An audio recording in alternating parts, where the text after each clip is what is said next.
messieurs les professeurs, mesdames et messieurs, je suis très honorée, ainsi que la communauté de Sainte-Périne, que vous ayez choisi notre hôpital pour inaugurer l'espace national de réflexion éthique sur la maladie d'Alzheimer. Votre choix qui s'est porté sur nous témoigne votre reconnaissance quant à tout l'investissement dont nos professionnels font preuve jour après jour auprès des patients atteints de la maladie d'Alzheimer.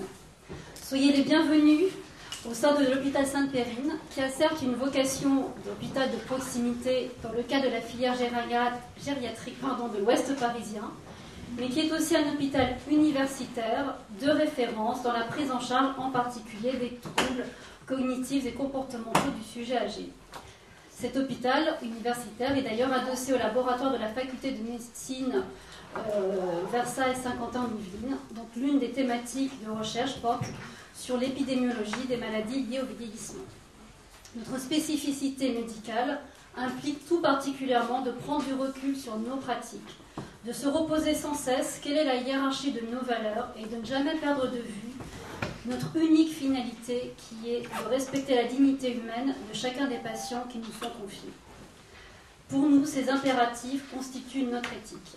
Les professionnels de Sainte-Périne qui vont prendre la parole vont illustrer par leur témoignage concret que ces questions s'imposent à eux, quel que soit leur métier et ce au quotidien.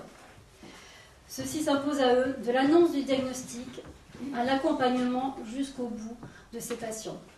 Au cœur de leur réflexion, de notre réflexion éthique, se posent des problématiques telles que, lors de l'annonce du diagnostic, peut-on tout dire? Comment concilier information du patient et l'injonction faite aux médecins depuis le serment d'Hippocrate de ne pas nuire? Comment concilier nécessité d'appliquer un règlement intérieur qu'impose une vie en collectivité et liberté individuelle du patient, en particulier lorsqu'il est atteint de troubles déments?